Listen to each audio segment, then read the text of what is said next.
どうも、メガネの工具専門店さん西村のまっすーです。今回はメガネ屋さんになくてはならない機器の一つであるこのバフモーターについてです。今回はですね、あまりこのバフモーターを使ったことがない人のためにですね、この機械の基本的な使い方をできるだけ簡単に解説してみたいと思います。一般の方もですね、メガネ屋さんで加工場に見えるこの大きな機械、一体何に使ってるんだろうと気になる方はですね、ぜひご覧ください。メガネ作りにおいてレンズやフレームを磨く際には必ず必要になる機械でございます。それでは早速見ていきましょう。はい、ということで今回は実際のバフモーターの使い方なんですけれども、工程を3つに分けて紹介していきたいと思います。まず1つ目なんですけれども、バフを使う準備ですね。2つ目がバフ掛けの仕方。3つ目がバフの手入れ方法ですね。この3本立てでお送りしてみたいと思います。それではまず1つ目のバフを使う準備についてなんですけれども、新品のバフ、このまま使ってはいけないんですね。必ずバフかきっていう作業が必要になります。何も知らずに新品のバフをそのまま使ってしまうと、摩擦が強すぎて削れすぎてしまうんですね。熱によって黒ずんだり茶色っぽくなったりするんです。バフ焼けとも言います。それを予防するためにバフかきっていう作業を行ってバフの表面を立ててあげるんですね。毛出し作業とも言います。トイプードルぐらいふかふかにした状態が理想です。このぐらいですかね。はい。ちなみにどのようにバフかきをするのかというとですね、バフかき専用のこういったツールがありますので、こちらを使用します。方法はですね、バフモーターをこう動かしている時にこのバフかきを持ってガーッと当ててあげるわけですね。実際にやってみたいと思います。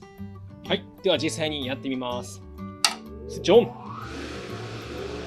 あとは少し中心よりも下ぐらいからですね、ゆっくりとこう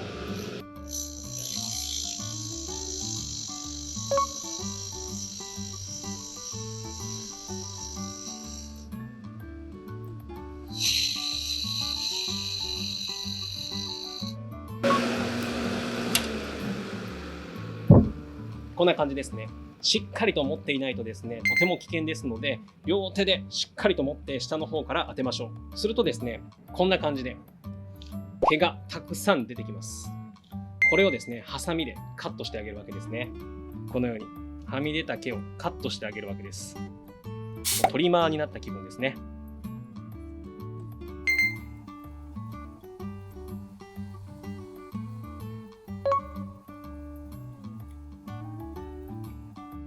はい、だいたいこんな感じですね。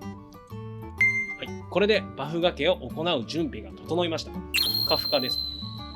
ちなみにですね、今回使うバフ布についてはミシン目のあまり入っていない柔らかめのバフ布を使用します。セル系のフレームは比較的柔らかい素材なので、摩擦熱を持ちにくい柔らかい素材のもの。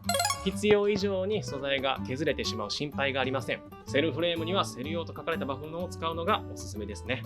はい、次に2つ目の実際のバフモーターでの磨き方なんですけれども、今回はセルフレームを磨く場合をですね、例とします。使う研磨剤は白棒ですね。研磨剤が練り込まれた棒ですね。セルフレームでよく使う研磨剤の粒子が比較的細かいものを使用します。これをバフに塗り込んで使うんですね。新品のバフはですね、ちょっと研磨剤が乗りにくいのでしっかりめにつけておきましょう。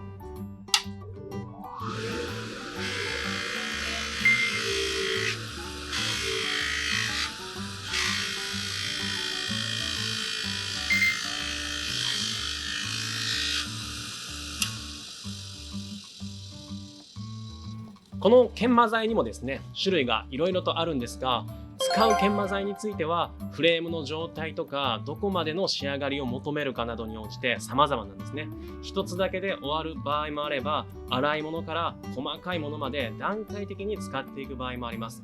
ちなみに研磨剤は粒子の粗いものほど研磨力、削る力っていうのは大きくなるんですけれども、ツヤ感はなくなっていきます。粒子の細かい研磨剤のほど研磨力は弱まるんですけど、ツヤ感が出てきます。このようにそれぞれ特徴がありますので、この辺はですね、また違う動画で解説したいと思います。では早速バフ掛けのやり方ですけれども、注意点が大きく3つありますので、それぞれ見ていきたいと思います。1つ目なんですけど、バフに当てる位置ですね。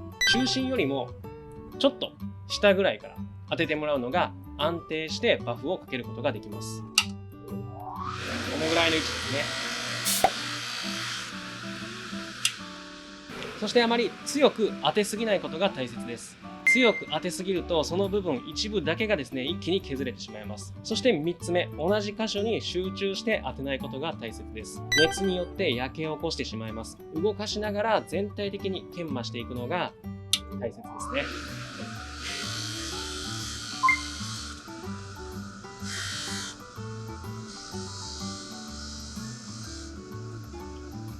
バフに当たっている位置もですね、動かしながら変えてあげることで、バフの型べりっていうのも防げます。ちなみにですね、加工後のレンズとか、こういったものにですね、バフがけを行うときなんかはですね、